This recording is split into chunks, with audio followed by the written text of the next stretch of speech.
በኢትዮጵያ ታሪክ አንድ ንጉሥ ነበር። ከድህነት የተነሳ ነገር ግን መንግሥት ያንቀጠቀጠ። ይህ ሰው በኋላ የኢትዮጵያ ንጉሥ ሆነ። ይህም ዳግማዊ ቴዎድሮስ ሁለተኛ ነበር፣ ወይም ካሳ ኃይሉ።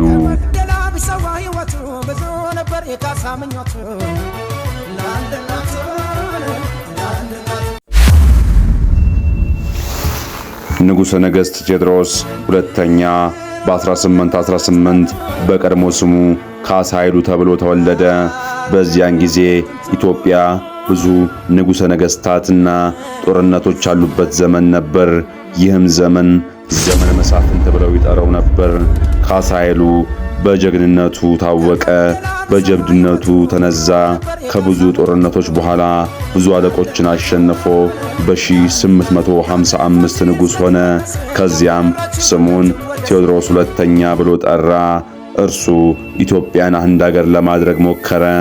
አንድ ጠንካራ መንግሥት ማቋቋም፣ ዘመናዊ ጦር ማቋቋም፣ አዲስ ቴክኖሎጂን ማምጣት። ነገር ግን ከውጪ ኃይል ጋር ግጭት ፈጠረ። በ1868 የእንግሊዝ ጦር ወደ ኢትዮጵያ መጣ። ይህ ጦርነት ባትል ኦፍ መቅደላ ተብሎ ይታወቃል። ጦርነቱ ሲቀርብ ቴዎድሮስ እንዳይያዝ ራሱን በመቅደላ አፋፍ ላይ ሰዋ። ከድህነት ወደ ንጉሥ፣ ከንጉሥ ወደ ጀግና በብዙ መሰናክል ተከቦ ግን እጅ ያልሰጠ ልክ እንደ ስሙ ሆኖ የተገኘ ዳግማዊ ቴዎድሮስ ታሪክን ባጭሩ ለእናንተ ለውድ አድማጮች ያስተላለፍ። ሙሉውን ታሪክ ከፈለጉ በኮሜንት ሴክሽን ላይ አቅርብ በሉኝ። ሳይውል ሳይድር ይቀርባል።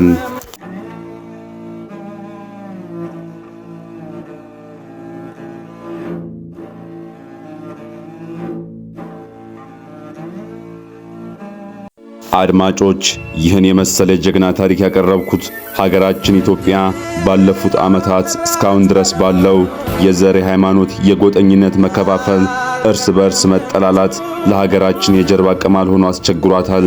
ስለዚህ እንደ ንጉሥ ቴዎድሮስ እንደ ማግኔቲክ ፊልድ ስቦ አንድ የሚያደርገን መሪ ያስፈልገናል።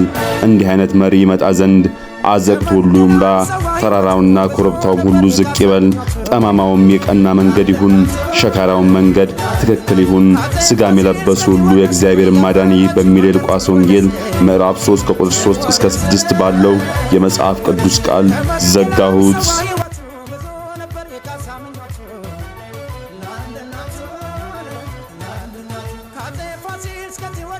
ያፈራች ጎንደር ትወደስ